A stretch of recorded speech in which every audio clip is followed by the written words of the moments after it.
available 24/7 to help solve issues. Right. Call me 3 a.m. on a Sunday morning, I don't care. A cross-pollination of Thomas Edison and Tony Stark, Elon Musk. Were you a little naive when you thought I can easily build an electric car and a rocket? I didn't think it would be easy. Like I said, I thought they would probably fail. But you know, like creating a company is almost like having a child. So it's sort of like, how do you say your child should not have food? So once you have the company, you have to feed it and nurse it, and take care of it, even if it ruins you. Yeah.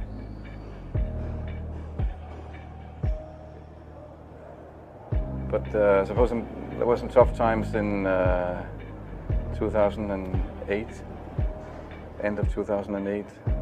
How did you get through that period of crisis? Yeah. Can we just break for a second? Sure, of course. Yeah. You want to wait a little while? Yeah, sure hope it was worth it. Sure hope so. Sure hope it was worth it. It's everything. And I was borrowing money from friends to pay the rent. Well, I mean, Tesla really faced a severe threat of death due to the Model 3 production ramp. Essentially, the company was bleeding money like crazy, and just if we didn't solve these problems in a very short period of time, we would die. And it was extremely difficult to solve them. How close to death did you come? Within single-digit weeks. 22 hours a day, or like what? How many I hours? was working, so 7 days a week, sleeping in the factory. I worked everywhere from I worked in the paint shop, general assembly, body shop. You ever worry about yourself imploding? Like it's just too much? Absolutely. No one should put this many hours into work. This is not good. People should not work this hard. They should not do this. It's very painful. Painful in what sense? It hurts my brain and my heart. Where do you come up with your best ideas? Are you on vacation, or are you kind of just like in the middle of the night you wake up and start drawing things down? Or You know, sounds really cliche, but like the shower is probably like you know, wake up and go to shower in the morning. And I think actually what's really happened is kind of stuff is percolated in the subconscious. Right. And it's not really occurring in the shower, but you're kind of getting the results of last night's, you know, computation, basically. Right. Whatever area that you get into, given that, you know, even if you're the best, there's always a chance of failure. So I think it's important that you really like whatever you're doing. If you don't like it, life is too short. You know, I'd say, and also if you like what you're doing, you think about it even when you're not working.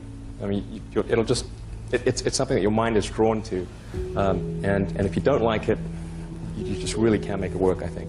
When you had that third failure in a row, did you think, I need to pack this in? Never. Why not? I don't ever give up. I mean, I'd have to be dead or completely incapacitated. Starting a business, I'd say, number one is have a high pain threshold. That's it. There's a friend of mine who's got a good saying, which is that starting a company is like eating glass and staring into the abyss. Okay, that's generally what happens, because when you first start a company, there's lots of optimism and things are great, and then so happiness at first is high. Then you encounter all sorts of issues, and happiness will steadily decline, and then you'll go through a whole world of hurt. And then eventually, if you succeed, and in most cases you will not succeed, and Tesla almost didn't succeed, came very close to failure. Then if you succeed, then after a long time you will finally get back to happiness. I think too is you've got to make sure that whatever you're doing is a great product or service. It has to be really great. And I go back to what I was saying earlier, where if you're a new company, I mean, unless it's like some new industry or new market that, if it's an untapped market, then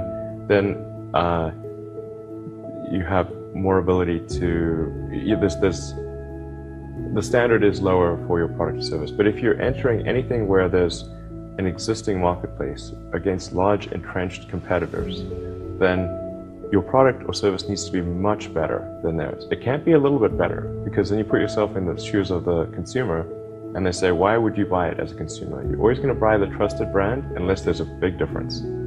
So a lot of times, you know, an entrepreneur will come up with something which is only slightly better. And it can't just be slightly better. It's got to be a lot better. Number 3, I'd say, is constantly seek criticism.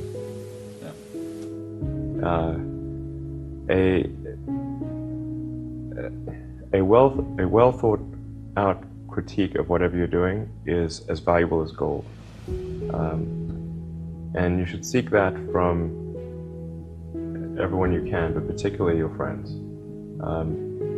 Usually your friends know what's wrong, but they don't want to tell you because they don't want to hurt you. So lift you up, sort of your. Yeah. So they'll say, oh, I wouldn't encourage my friend, so I'm not going to tell him what I think is wrong with this product. Yeah. It doesn't mean your friends are right, but very often they are right. And you at least want to listen very carefully to what they say. And to everyone, if you're looking for, basically, you should take the approach that you're wrong.